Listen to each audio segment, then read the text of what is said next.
तो आज हम बातचीत करेंगे आम आदमी पार्टी के डिस्ट्रिक्ट प्रेसिडेंट राजकुमार जी के साथ। कल इन्होंने फ़ोन करके बताया था कि मुझे कोई कॉन्फ्रेंस करनी है और इनसे जानना चाहूँगा कि किस विषय के ऊपर आज ये बोलना चाहते हैं मीडिया के सामने।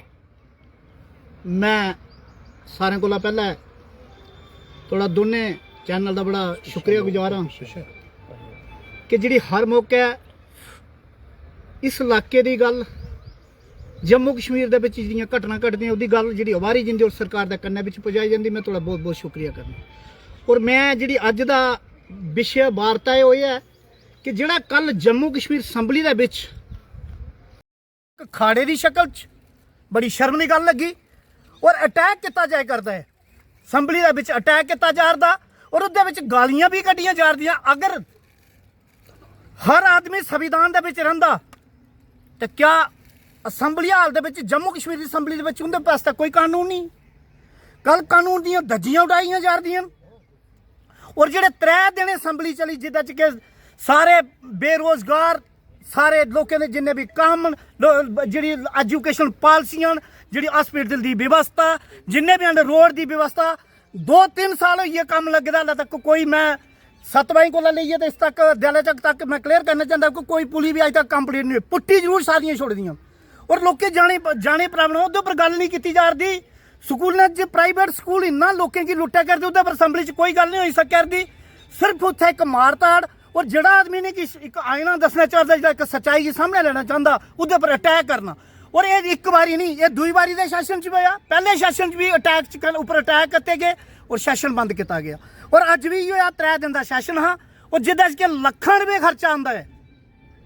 इयां एक दूजे के दुश्मन जिस दिन चीफ मिनिस्टर साहब ने अनाउंस किया कि तनख्वाही ਵਧਾਈ देनियां जानियां तो उस दिन सारे दोस्त बनिए बड़े गले ही मिलना करते और सारे को पहले बीजेपी वाले साथी हैं हथ चुकी लगे बहुत बढ़िया काम है तनख्वाह बढ़ाना जदों कि वह गरीबों का टैक्स है गरीबों का खून है और लोगों के खून है कन्नै लोगों के टैक्स देने कन्नै मजदूरों के टैक्स देने कन्नै ये सारी व्यवस्था चलती जिहदे सारी जनता टैक्स दिंदी है। लेकिन कल उहदियां धज्जियां उड़ाईयां जादियां। मैं कड़े शब्दां कन्नै दी निंदा करना चाहना कि अगर इस किस्म के हालात पैदा किए तो जिहड़े पढ़े लिखे आंगनवाड़ी वर्करस जां जिहड़े डेली बेजर PH जां जल शक्ति जिन्ने भी जागत लगते जिंदी वजह अज घर पानी आउंदा जां बिजली च लाइट जगदी उन्हें की तनख्वाह नहीं उन्हें थोड़ियां तनख्वाही पर जीने पर मजबूर किया और जिन्हें के कम से कम भी 150 महीने की तनख्वाह भी पेंडिंग है वो गल नहीं हो सकी। स्कूलें की गल नहीं हो सकी आंगनबाड़ी किराना मार्चेंटें की गल नहीं हो सकी सिलेंडर के बधे रेट उपर गल नहीं हो सकी ईवन के बिजली के रोज के रेट बधे उस पर गल नहीं हो सकी।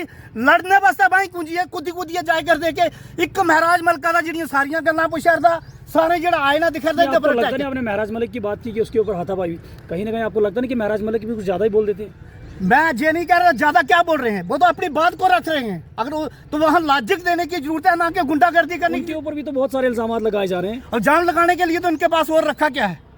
नहीं सैलरी की बात तो महराज मलिक ने भी की थी कि हमारी सैलरी की उसने एक बहुत क्लियर बात कही थी कि सैलरी कम से कम भी हमें ठीक से दी जाए ताकि हम करप्शन ना करें। ये साफ बात है हर एक आदमी को जाके देखो तो सही सभी के किसी की बाइक शॉप होगी किसी के क्रश होंगे उसके बगैर कोई है वहाँ जो भी जहाँ से जाता है वो कहता है और उनको जहाँ तक भी है कि उनको प्लाट मुफ्त दिए जाते हैं विदाउट इंटरेस्ट उनको फंडिंग की जाती है। क्या वो लोगों का पैसा लोगों को पूछ के दिया जाता। इसका मतलब ये डेमोक्रेसी नहीं है ये क्रेसी है। क्या डेमोक्रेसी है। डेमोक्रेसी में एक लड़का जो पढ़ा लिखा है PhD करी है MA करी है MPhil करी है वो लोन लेने के लिए बैंक में नहीं जा सकता उसको धक्के पड़ते हैं और वहां जाके देखो इनकी ने तो ये भी कहा कि महराज मलिक अपने बाप का नहीं अपने खानदान का नहीं उसको वो किसका होगा। जे किसी पर पर्सनल इल्जाम लगाना बहुत अच्छी बात है। मान के चलो कोई गलती है तो उसको मारना कोई गलत बात नहीं है। उसने कौन सी गलत बात कही थी ये मुझे बताओ कि उसने ये वाली बात गलत कही थी। उसने क्या स्कूलों की बात करना गलत बात थी क्या PH घोटाले को उठाना क्या गलत बात थी जब डेली वेजरों को उनके लिए परमानेंट कोई अगला साधन बनाना कोई गलत बात थी। डेली वेजर की तो LG सर ने अभी पॉलिसी जो है रेगुलर कर दी है वो आपने देखा होगा कल की डेट में। नहीं अभी रेगुलर कर दी है ना जब इम्प्लीमेंट होगी तो भी पता चलेगा। कर दी है ये बहुत सालों से कह रहे हैं करती है 12 साल हो गए कम से कम जम्मू कश्मीर के ऊपर। स्टेट हुड की बात किसको करनी थी जिसके लिए ये तैयारियां बढ़ा दी। इन्होंने लोगों से प्रॉमिस किया था कि हम जब जम्मू कश्मीर के अंदर इलेक्शन होंगे तो हम जल्दी से जल्दी स्टेट हुड देंगे।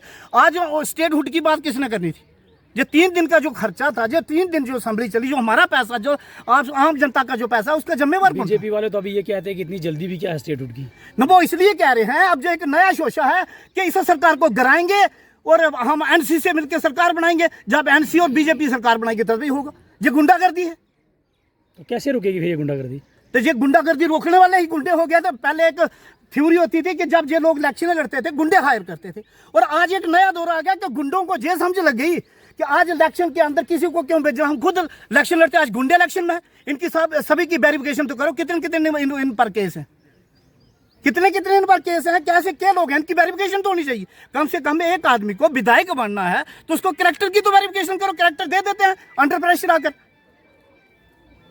कि क्या कहना चाहते हैं, जैसे जम्मू कश्मीर के हालात बने, लोगों ने सरकार चुनी थी, 10 साल के बाद लोगों को चुनी हुई सरकार मिली थी, और लोगों ने उस उम्मीद से सरकार चुनी थी कि जो हमारे काम है वो काम होंगे, लेकिन लोगों के मसले उठाने के बजाय वहाँ पे एक अखाड़ा बन गया, रोज़ के रोज़ दंगल होते हैं, लोगों की कोई बात करता नहीं है। तो इसी तरह अगर चलता रहा तो लोगों की बात कौन करेगा? लोगों की बात और ऊपर से सुनने में ये भी है कि मीडिया को बैन कर दिया, अंदर असेंबली में जाने के लिए शायद मीडिया को भी बैन कर दिया। मीडिया को तो बैन कर दिया, बहुत अच्छी बात है कि मीडिया को बैन है, लेकिन गुंडों को बैन तो नहीं किया। गुंडे सभी अंदर जा सकते हैं। मीडिया को बैन कर दोगे अंदर जाने के लिए, तो वही जो अंदर की आवाज़ है वो लोगों तक कैसे पहुंचेगी? तो मीडिया को तो बैन तभी कर दिया है कि वहाँ गुंडा कर दी है ना, इससे पहले नहीं रोके। इससे पहले भी असेंबलियां चल रही थी, कभी नहीं किसी पर बयान नहीं था। अब क्या जरूरत पड़ गई बैन कर दो, ताकि गुंडे लोग अंदर जाएं, वो अटैक करें और लोगों के पास उसकी पिक्चर ना आए।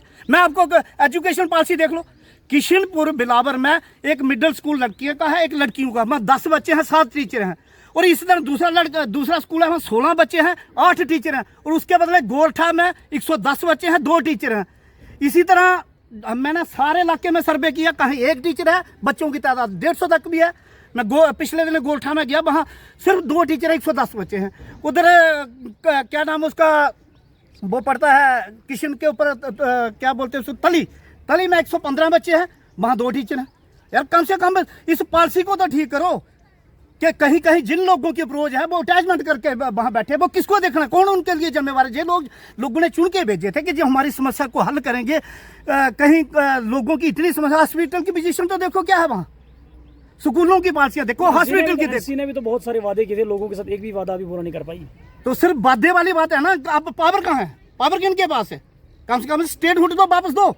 आज पीएचई के अंदर इतना बड़ा घोटाला हो रखा है, जो लोगों को पाइपें दी जा रही है, प्लास्टिक की पाइपें, अगले महीने लोग आग लगा देंगे जंगल में, वो पाइपें जल जाएंगी, पानी फिर बंद हो जाएगा। लोग आज भी पानी के लिए चला रहे। पिछले साल हमने रोड बंद करा, रोड बंद करने के बाद हमें 30 लाख वहां मिला के हैंडपंप ठीक करवा दो। इसका मतलब जब हम रोड बंद करेंगे तभी देंगे। आज हैंडपंप बंद है, आज लोगों को पानी नहीं मिल रहा है।